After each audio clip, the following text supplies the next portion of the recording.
Queria começar perguntando, pedindo para você explicar um pouco o que é o consultório de rua.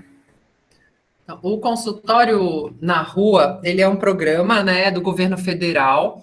Ele surgiu no país como um todo na saúde mental. Então, ele veio, né, com a proposta de atender os usuários de álcool e outras drogas. Num tempo que eu acho que vocês não vão lembrar disso, que tinha o programa Crack é Possível Vencer, do governo federal. Então, ele surgiu nessa época, né, com esta função de fazer o atendimento da população em situação de rua, usuário de álcool e outras drogas. Começou a perceber, né, através do trabalho das equipes, através do movimento nacional da população em situação de rua, que esse atendimento não deveria ser exclusivo para os usuários de álcool e outras drogas, porque na rua a gente não tem só usuários de drogas. A gente acabava usando um termo, né, marginalizando as pessoas de que nem todo mundo era usuário. Então, ele passa a pertencer à atenção básica em 2011, né? E aí tem uma mudançazinha de sigla, assim, era consultório de rua na saúde mental, e quando vem pela atenção básica, ele passa a se chamar consultório na rua,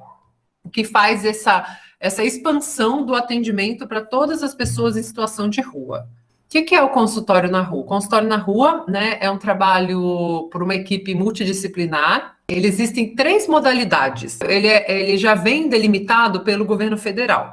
Então, a gente tem profissionais do serviço social, né, assistente social, psicólogo, terapeuta ocupacional, enfermeira, cirurgião dentista. Esses são as 5 profissões que compõem, né, o consultório na rua. E além desses primeiros profissionais que eu falei, a gente tem outros também que fazem parte da equipe, que são técnicos e auxiliares de enfermagem, auxiliar de saúde bucal, profissional de educação física e agente social. Então, Santos, a gente é formado constitui a modalidade 2, que são 3 profissionais desses 5 que eu falei, e mais 3 desses outros que eu falei na sequência. Então, chegou mais uma assistente social, tem eu, tem enfermeiro, tem terapeuta ocupacional, a gente tem uma médica também. Então, em Santos, a gente tem a médica, mas a gente não é equipe modalidade 3, por causa da carga horária da médica. A gente sai muito para as ações, né? A gente vai fazer campanha na rua, campanha de vacinação, como a gente está fazendo do Covid, né? Outras vacinas também, teste rápido de HIV e sífilis, inúmeras campanhas, né, que a gente faz, né? A gente, além dessas questões muito específicas da saúde, né, que a gente faz no consultório na rua, a gente também trabalha com outras questões, porque quando a gente fala do cuidado em saúde, quando a gente cuida da saúde de uma pessoa, a gente não pensa só nas questões físicas, na dor física, né? Eu tô com uma dor, eu tô com uma ferida. A gente pensa também nas outras feridas, né? Em outras questões que as pessoas querem trazer para a gente. Então, às vezes, a questão que uma pessoa precisa trazer é uma questão do distanciamento que ela tem da família, do não contato que ela tem mais com a família, e ela queria retomar isso. Ou às vezes ela quer tirar um documento que tem muitos anos que ela perdeu e nunca mais tirou, ou ela quer ir para um abrigo, ou ela realmente está com alguma questão clínica que ela quer cuidar naquele momento. Por isso a importância de ser uma equipe, né, de profissionais diferentes, para a gente ter um olhar mais ampliado e a gente conseguir oferecer, né, ofertar este cuidado, né, mais ampliado. Diferente de quando você vai numa unidade de saúde, que você vai, eu vou porque eu preciso marcar um clínico, porque eu preciso fazer um check-up, tem muito tempo que eu não vou. Né, a gente já vai direcionado.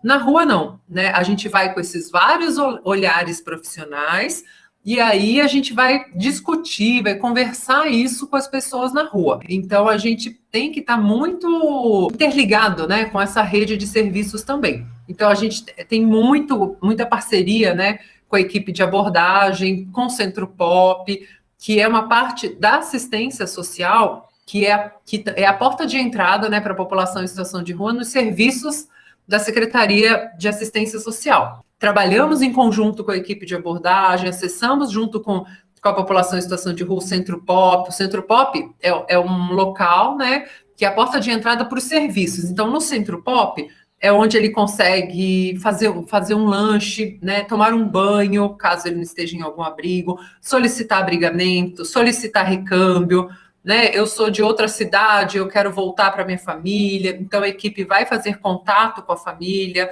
né, para ele voltar para a cidade dele, né? Ele vai ver inúmeras questões que ele está trazendo, né? Então a gente vai fazendo esse percurso aí com a pessoa, né? Para a gente conseguir construir com ela alguma possibilidade desse cuidado, né? Então isso tudo é muito construído junto com a pessoa, né? A gente não tem como chegar para o outro e falar, ah, eu vi que você está com machucado no pé, a gente precisa tratar dessa ferida por isso, por isso, por isso. É tão difícil a gente que tem a nossa casa, né, aceitar algumas coisas, né? Tipo, olha, seu exame deu que você precisa, né? Você está com diabetes e agora você vai ter que mudar a sua alimentação, né? Não é tão simples assim. A gente tem que assimilar todo esse processo, né? Porque era uma coisa que a gente estava acostumada a fazer no nosso dia a dia.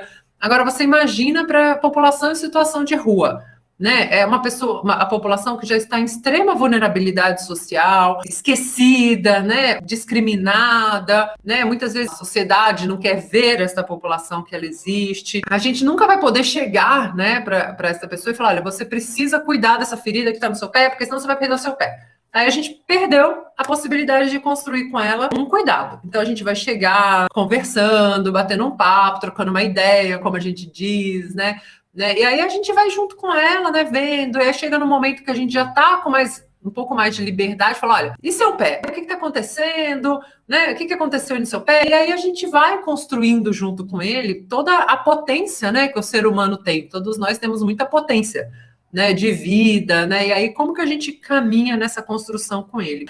O consultório na rua, ele traz muito essa visão, né? Essa visão, assim, dessa construção singular, né, com cada indivíduo, mas ao mesmo tempo a gente abrange o todo, né, porque a gente está ali com a população de uma forma geral e a gente vai construindo, né, projetos individuais, mas ali dentro daquela realidade, de acordo com o desejo, né, e tempo de cada pessoa.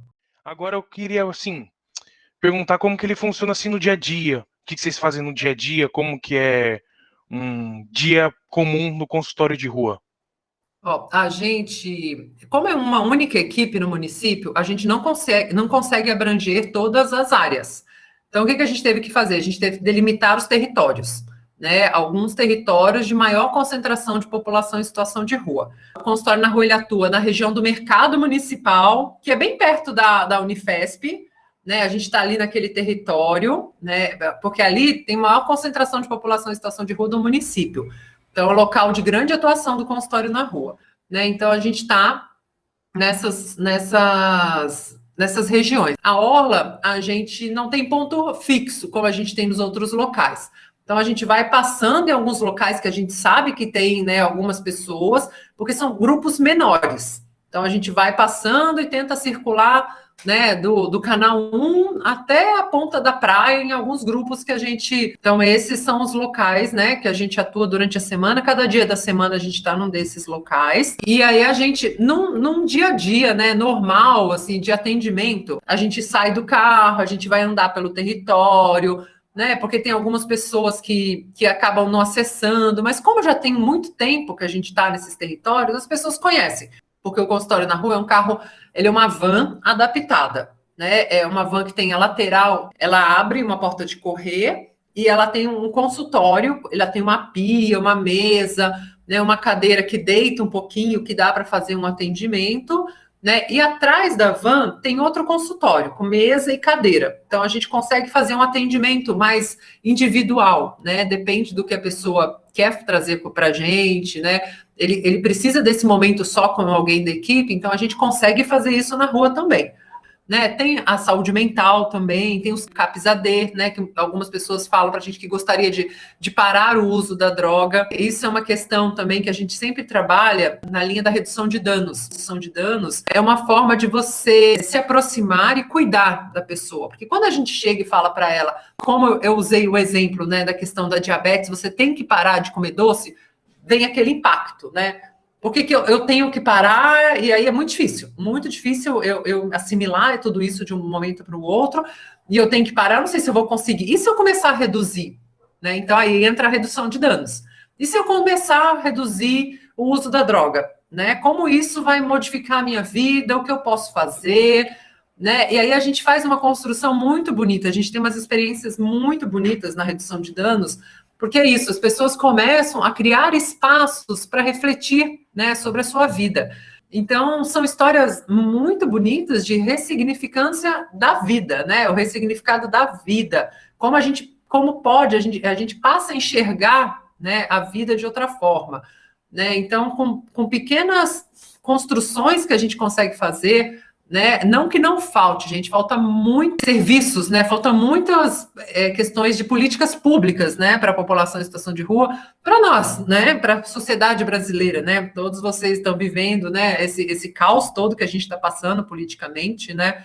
Então a gente sabe como as políticas públicas são importantes para a nossa sociedade, né? Porque essa fragilidade que nós somos, sem política pública, o empobrecimento das pessoas, a perda do emprego, né? Então, o acesso à educação fica cada vez mais complicado. Mas a gente também consegue, com alguma simplicidade, né? Assim, do escutar, do acolher, do respeitar o outro, né? De segurar até o nosso desejo, a nossa ansiedade. Eu lembro quando eu entrei no consultório na rua, né, algumas vezes que eu fui falar sobre o trabalho, muitas pessoas perguntavam para a gente: e como vocês lidam com a frustração? Como vocês lidam, né, quando a pessoa caminha, e aí ela para, ou ela regride, né, ela volta a usar intensamente, né, e aí como que a gente vai lidando com isso? Porque a gente vai lidando com o ser humano, e o ser humano, ele precisa, né, desse tempo, e não é o meu desejo, né, o meu desejo não vai sobressair ao desejo da outra pessoa, né, então a gente vai ajudando essa pessoa a reconstruir, né, a estruturar, caso ela deseje reaproximar da família, né, e com os nossos materiais, com a nossa formação, a gente consegue ir fazendo esse caminho junto com ela. E isso também esbarra em outros serviços, né, porque assim, a gente consegue, né, essa liberdade, né, uma pessoa precisa fazer uma coleta de sangue, uma coleta de escarro para tuberculose, então a gente consegue fazer naquele momento, em qualquer horário a gente faz, a gente coleta o sangue, né, o escarro, e a gente leva direto para o laboratório central. As unidades não conseguem fazer isso. Elas têm horários, né? E para a população em situação de rua, a questão dos horários é muito complicado, né? Porque o modo de vida, né, a rua te faz ali é a procura pelo alimento. Então, eu vou almoçar na hora que eu conseguir ter meu alimento. Eu vou dormir na hora que eu achar um local para eu ajeitar as minhas coisas. Não é o horário padrão que a gente tem, né, que a gente levanta, vai trabalhar, né, almoça no horário entre meio-dia e 1 hora para continuar trabalhando, né, a população em situação de rua trabalha, e trabalha pra caramba. A gente fez o último censo, né, em 2019 em Santos, e eu não lembro a porcentagem, mas uma grande parte, quase 100% aí, eles trabalham, né, e o trabalho duro, que é principalmente da reciclagem, tomando conta de carro. É uma população que luta pra caramba para conseguir um espaço, que ao mesmo tempo ela é muito criticada, né? Todo mundo tem a sua história de vida, todos nós temos as nossas histórias de vida. E aí a gente tem os apoios, né? A gente tem a nossa rede, a gente tem a nossa família, a gente tem nossos amigos, né? Só que em algum momento essa rede pode furar. E quando ela fura, a gente vai perdendo a estrutura. Então, assim, você pensa, né, o que leva a pessoa a parar numa condição de rua, né? A gente tem, assim, também por censo, pelos estudos, 3 motivos principais: conflitos familiares, desemprego e uso de drogas. Então, essas coisas não vêm uma de cada vez, né? Elas podem estar juntas, ou uma puxando a outra. Ficou desempregado, a família não deu conta mais, se separou, e aí começou a beber por causa disso, ou já bebia, perdeu o emprego por causa do uso da bebida, a esposa largou porque não estava dando conta mais. Então, isso se mistura muito, né? Então, isso tem que ser muito, muito pensado nessa construção com a rede e com a outra pessoa. Então, é um trabalho muito bonito, né? Ele é importante, mas é um trabalho, assim, de articulação o tempo inteiro, né? E ele requer muito, né, da equipe, porque a gente tem esse trabalho direto com a população em situação de rua, tem o trabalho de articulação com a rede, de sensibilização da rede, para que os nossos colegas entendam, né, as dificuldades que aquela pessoa está passando. Então, acho que o consultório na rua, ele traz uma potência muito grande da gente poder construir isso, né, muito próximo da pessoa, e a gente não tem agenda, né, a gente não tem essa coisa rígida das unidades, né, a gente tem essa flexibilidade, né, a questão do preconceito com a população é muito grande, e se for mulher ainda, né, a situação é mais complicada, e se ela está grávida, aí é mais complicado ainda, né, porque geralmente a gente escuta, né, que a gente tem que proteger o bebê. E a gente não pensa nessas mães. Como a gente vai proteger a mãe e o bebê? Né? A gente tem que proteger os dois. Né? Eu acho o sistema muito cruel quando a gente fala que tem que proteger o bebê. Então, você espera esse bebê nascer, tira esse bebê da mãe e vai para um abrigo, vai para adoção, né? Sem se pensar em que condições essa mãe poderia estar, garantir o direito de cuidar desse bebê. Né? Então, eu tenho uma outra pessoa, né? Vou contar de uma, mas tem outras mulheres também, né? Que ela era uma pessoa que eu conheci quando eu estava no CAPS-AD. E aí, por isso que eu falo, quando a gente está na sala, quando a gente está na rua, a gente tem posições diferentes de enxergar o contexto. Né? E depois eu conheci ela na rua. E aí, na rua, eu comecei a ter mais vínculo com ela, né? E a gente, nesse momento, nesse período que a gente estava na rua, a gente descobriu que ela estava grávida, né? E ela já tinha passado aí por 14 gestações, e ela sempre perdeu a guarda do bebê. E aí é uma coisa que me marca muito, né? Porque ela sempre fala, até hoje, eu tenho muito contato com ela até hoje, e ela me fala que eu fui a única assistente social que eu perguntei para ela se ela queria ficar com o bebê. Né? Isso, para mim, é natural. É a primeira coisa que eu vou fazer. Quando eu vejo uma gestante, eu vou perguntar para ela se ela quer ficar com o bebê, ainda mais na condição de rua. Né? E ela me disse que sim. Eu falei, Ana, então a gente vai ter que correr atrás disso. Né? Porque, assim, se você quer isso, a gente vai ter que lutar, né? Porque você sabe, né, o que vai acontecer. Ela, eu sei, eu vou perder meu bebê, vai levar para adoção. Isso mesmo. E aí a gente foi construindo. Como a gente descobriu isso no início da gravidez, a gente foi construindo isso com ela. Tentamos, né, pela linha da redução de danos. Ela foi para o abrigo, começou a reduzir o uso, mas ela não deu conta, né? Ela não deu conta. No abrigo ela não podia ficar o dia todo, ela ficava só para dormir, ia para a rua durante o período do dia. Né? E aí ela via a galera usando, ela não conseguia parar, e até um dia que ela foi para o CAPS-AD também, começou o acompanhamento no CAPS-AD, né? Começou a ver questão de documento, né? Começou a organizar a vida dela dentro das possibilidades que ela tinha. E era um desafio, gente, porque assim, entre o querer parar e a droga, né, tem um peso muito grande a droga, né? Então, quantas vezes eu sabia onde ela estava escondida, né, na Gruta do José Menino, tem um morro, né? E ela estava lá em cima do morro, tem uma árvore, uma seringueira, uma jaqueira muito grande lá em cima, e a galera se reunia lá nessa jaqueira, né, para usar. E eu sabia que ela ficava lá, quando ela não estava lá embaixo, ela estava na jaqueira. E eu subia, e a galera já ia avisando, olha, assistente social, ela está lá em cima, pega ela, porque ela está fugindo da senhora. Fala também que me marcou a insistência, né, do consultório na rua, né, não desistir. Né? Se você me diz que você quer, eu não vou desistir. Até o momento que você me diga que você não quer mais, que você desistiu. E aí eu fomos junto, né? Aí ela resolveu, junto com o CAPS-AD, que ela não dava conta, né, da redução de danos, e optou por uma internação em comunidade terapêutica pela abstinência. Conseguimos uma vaga, ela foi para uma comunidade terapêutica, foi bem desafiador, porque, assim, comunidade terapêutica, as regras são muito rígidas, né? Ela não podia escapar para usar, porque senão ela não ia poder voltar. Foi um desafio muito grande. Eu combinei, né, com o pessoal da comunidade que toda vez que ela ficasse nervosa para eles me ligarem, então falava muito pelo telefone com ela. A gente ia visitar pelo menos a cada 15 dias, porque era no Guarujá, né? Então a gente foi mantendo esse vínculo com ela, essa construção. O pessoal da comunidade terapêutica muito parceiro também. Né, ela começou a reaproximar do irmão, né, 2 filhos, um filho que estava com o irmão, outra que estava no abrigo, também começou a reaproximar. O bebê nasceu, ela passou um tempo, ela saiu da comunidade terapêutica, o irmão reaproximou, ela veio para a Praia Grande, né, essa história toda que eu estou contando já tem 7 anos, porque o filho dela já tem 7 aninhos, né? Ela tem a casinha dela aqui na Praia Grande, o irmão dela, que era a casa da mãe, né? O irmão cedeu para ela morar, o irmão casou e cedeu a casa para ela.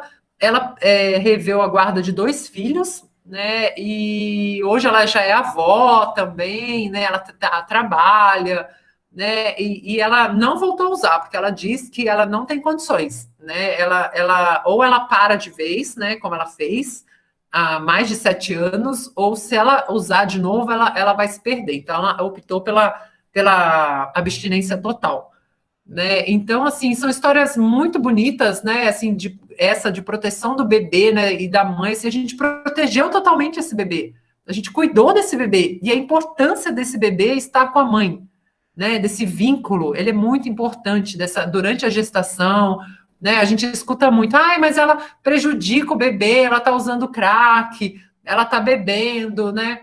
Mas quantas pessoas, gente, a gente não sabe também que está dentro da sua casa, que bebe, que fuma, que usa droga, e vai ter o seu bebê, não vai perder, porque dessa sociedade não vai tirar, ela está dentro da casinha dela, né? Então, vamos repensar, né? Vamos repensar os conceitos, como a gente enxerga, e os desafios que essa mulher tem, gente, por ser negra, por ser usuária de droga, por estar na rua, né? Ela já é um alvo fácil para perder a guarda, ela não pode nem respirar direito, né? A luta para as mulheres é bem mais difícil, é bem mais desafiadora, né?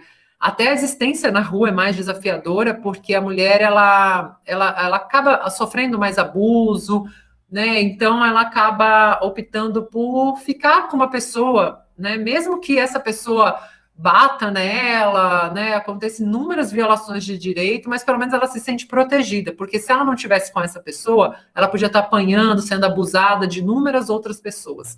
Então, para a mulher em situação de rua é bem mais complicado. Qual foi a principal diferença assim, que você notou durante a pandemia?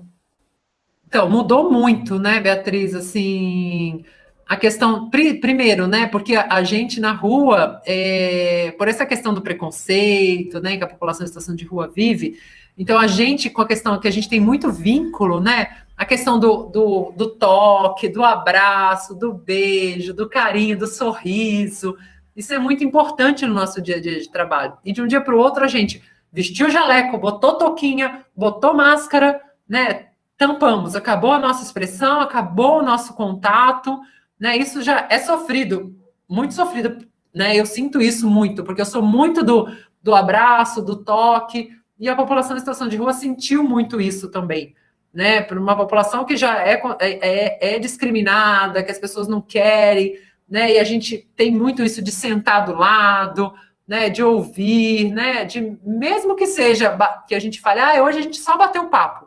Mas bater papo, a gente se constrói muita coisa, né? E às vezes daquela conversa tão simples, no outro dia ele vai chegar para mim e falar, Luciana, aquilo que eu te disse ontem, falei, putz, né? Aquilo, tudo que eu achei que era só uma conversa que não foi nada levado a sério e teve muita importância para ele, né? Então ele vai puxar um fio e vai trazer para a gente continuar, né? Esse processo de construção, né? Então tudo isso a gente foi perdendo muito no nosso dia a dia.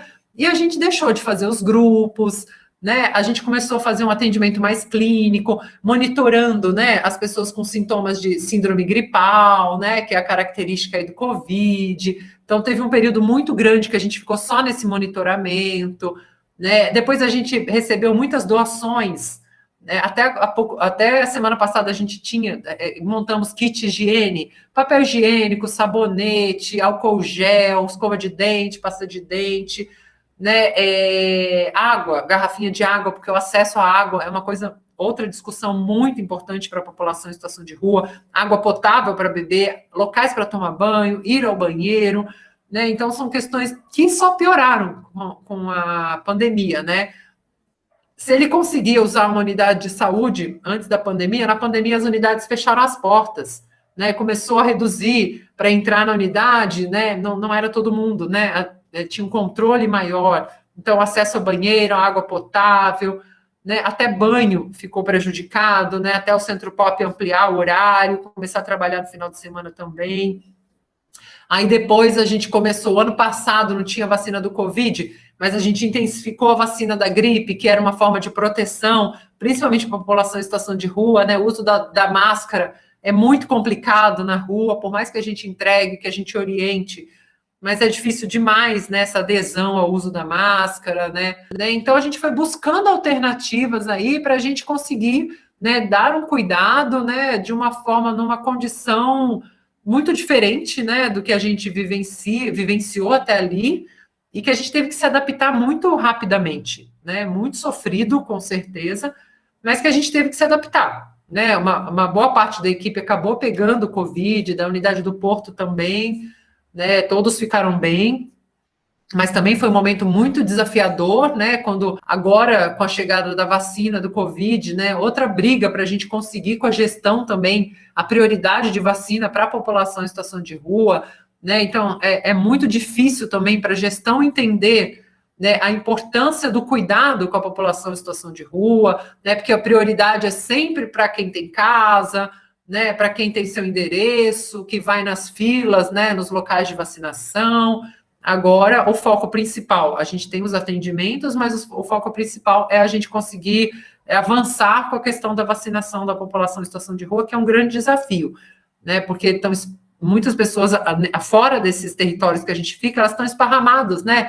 Em pequenos grupos. Então, o acesso para a gente é bem complicado, né? Então, a gente tem feito vacina nos abrigos, a gente vacina no Centro Pop também. Quinta-feira a gente vai de novo para o Centro Pop. Vacina na rua, vacina nos parceiros, né, assim, das instituições que são parceiras, e a gente vai tentando da melhor forma possível, né, mesmo porque a gente tem uma única equipe, fazer que atinja, né, o maior número da população em situação de rua, né, então ainda tem muito a construir, né, no nosso país, a questão dos direitos, de igualdade, né? Mas aí a gente enfrenta com a população em situação de rua, a gente enfrenta com as mulheres, a gente enfrenta com os negros, né? A gente tem inúmeros grupos, né? LGBTQI+, a gente tem inúmeros grupos que passam pela questão do preconceito, né? E aí a gente tem que discutir, continuar discutindo, melhorando as nossas políticas para a gente conseguir avançar nessas questões, né? Que deveriam ser de igualdade, né, e não da gente ter tanta discriminação que a gente encontra, né. Luciana, você acha que o investimento do Estado é o suficiente? Falta muita coisa ainda, né, o consultório na rua, ele recebe uma verba do governo federal, mas ele vem para um fundo municipal, né, e a gente acaba nem vendo essa verba. Então, foi o que eu disse, assim, o carro quebra, é sempre uma luta, né, assim, para conseguir os mínimos necessários. Então, isso é um desafio aí diário, né? Mas que perpassa pela gestão pública. Qual seria mais ou menos a porcentagem de homens e mulheres que vocês costumam atender? Muita diferença. A grande maioria são homens. A gente encontra pessoas trans também, né? Mas fica muito dividido mesmo entre homens e mulheres. Eu não sei, Júlia, assim, eu teria que olhar no sistema, puxar isso direitinho, mas, assim, a grande maioria, né, não tenha dúvida disso, que são homens. As mulheres é sempre minoria, mas são as que mais sofrem na condição de rua, como eu disse anteriormente. O que você espera, né, depois das... Como você acha que vai ficar a questão social, a situação social, né, para os moradores de rua, para toda a população que você atende, depois o período de pandemia, quando ele acabar? Ai, Gustavo. Difícil, né? Difícil, mas... O pensamento daí... Então, gente, olha, eu, assim, com o governo que a gente tem, eu não vejo boas perspectivas, não, né, assim, eu acho que a gente tem que estar nessa luta aí para a gente conseguir mudar essa cara desse país, né, porque a gente só vê os cortes, né, na universidade, na saúde, e não só os cortes, mas a tentativa, né, de mudar a cara, né, assim, das escolas militares, né, de imbuir umas questões, né, que, assim, já passou o tempo dessas discussões. Então, né, a gente pensa na questão da habitação, do emprego, né, a gente só fez piorar, e eu acredito que tenha piorado muito na questão da pandemia, por má gestão, porque se a gente tivesse um governo que olhasse a pandemia de uma forma diferente, poderia ter sido de uma forma menos pior no nosso país, né? Então, a gente vai ter que arcar com os custos disso, né? Mesmo quando a gente conseguir mudar esse governo, isso ainda vai render muitos anos, né? Eu estava lendo uma pesquisa falando assim que para as pessoas que têm um poder aquisitivo mais alto e o estudo também mais alto, para você se recuperar de uma crise, né, leva em torno de 1 a 2 anos. Para a população mais carente, desempregada, com menos estudos, isso gira em torno de 9 anos. Né? Então, fica muito a minha dúvida, né, e a vontade de que a gente consiga sair dessa condição, né, que se enxergue, né, o nosso país de uma forma diferente. A questão, até mesmo quando eu falo da população em situação de rua, envolvimento no movimento nacional da população em situação de rua, né, muitas pessoas na condição de rua engajadas por lutas por moradia, né, por políticas públicas que garantam acesso a emprego, né, então a gente vê uma frente muito mobilizada, né, da população em situação de rua, e o que a gente incentiva também no nosso dia a dia de trabalho, porque eu acho que é só assim, com a mobilização, né, com a coletividade, dando a cara, que a gente vai conseguir alguma mudança nesse país, né. Então, acredito muito nessa potência que nós somos quando a gente faz isso juntos, né, quando a gente se une aí nos movimentos para a gente cobrar mudança, para a gente fazer a coisa acontecer, né. Aplausos. Arrasou, bonita! Puta que pariu.